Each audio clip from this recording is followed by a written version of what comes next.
Hello, this question is about limestone and it also goes on to answer about moles.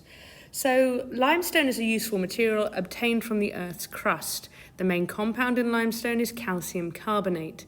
State two uses of limestone. The best one to say is for building materials and also for regulating soil acidity. As a third one, you could also say for use in industrial scrubbers to neutralize acidic waste gases.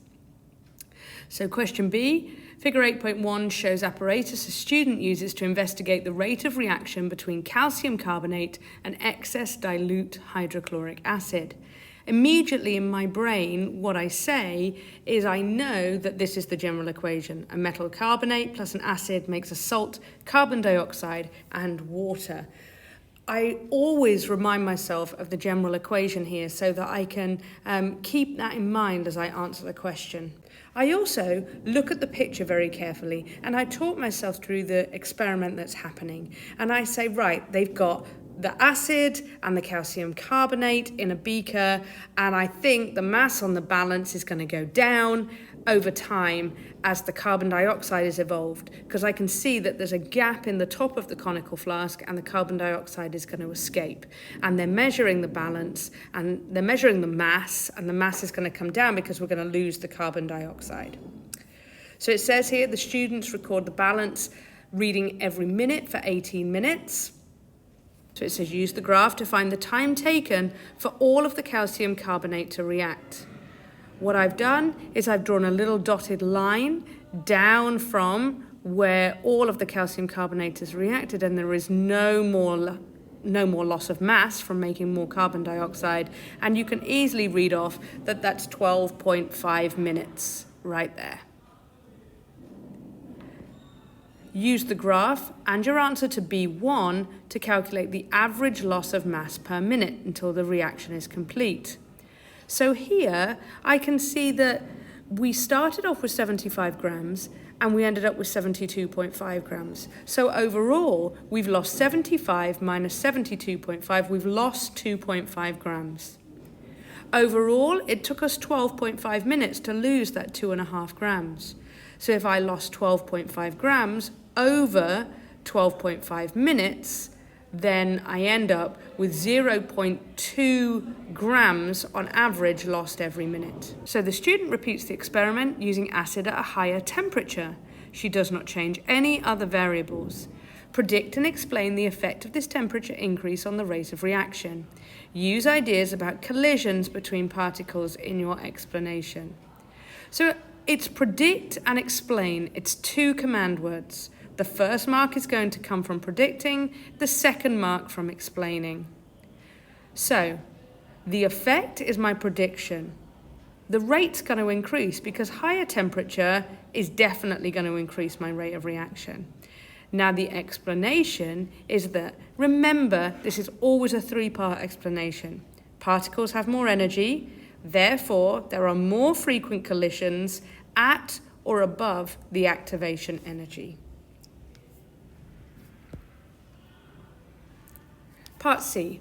The balanced equation for the reaction is shown below. So you can see 2 moles of hydrochloric acid plus 1 mole of calcium carbonate make 1 mole of calcium chloride plus 1 mole of carbon dioxide and 1 mole of water.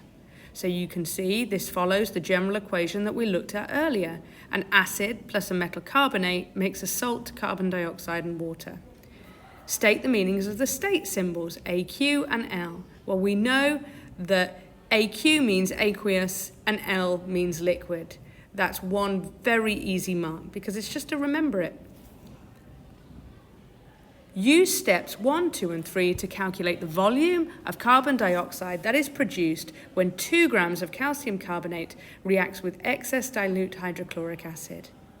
So again, the first step is to calculate the relative molecular mass.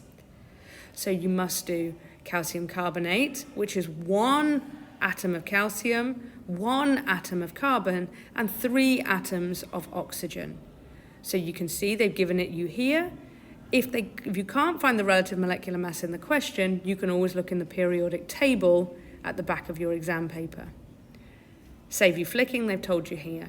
So you've got calcium is worth 40, 1 carbon is worth 12, and then you've got 3 oxygens worth 16 each, so 16 times 3. Overall, that gives you 100. Now you need to do your mass, mole, MR triangle. You can see that it's written in red because it's the same, it's the red triangle that we're using. So we know the mass is 2 because it tells us in the question in part 2 that there was 2 grams of calcium carbonate. We know the relative molecular mass of calcium carbonate is 100. So we do 2 over 100 equals 0.02 moles. Now we have the number of moles of calcium carbonate, we can work out the number of moles of carbon dioxide. We can see up at the top there in part C at the balanced equation that we have a 1-to-1 ratio. So if we've got a 1-to-1 ratio, we have exactly the same number of moles of carbon dioxide produced as we had of calcium carbonate in the first place. So we've got 0.02 moles of calcium carbonate, therefore we have 0.02 moles of carbon dioxide. Now we need to use our green magic triangle, our gas magic triangle, to calculate the volume of carbon dioxide that's produced. Now we have the number of moles, and we know the molecular mass of 1 mole of, we know the volume of 1 mole of gas at room temperature. We just do moles, number of moles, times by 24. So moles times 24, or 0.02 times 24, gives you 0.48. That's it. Easy peasy lemon squeezy when you know how.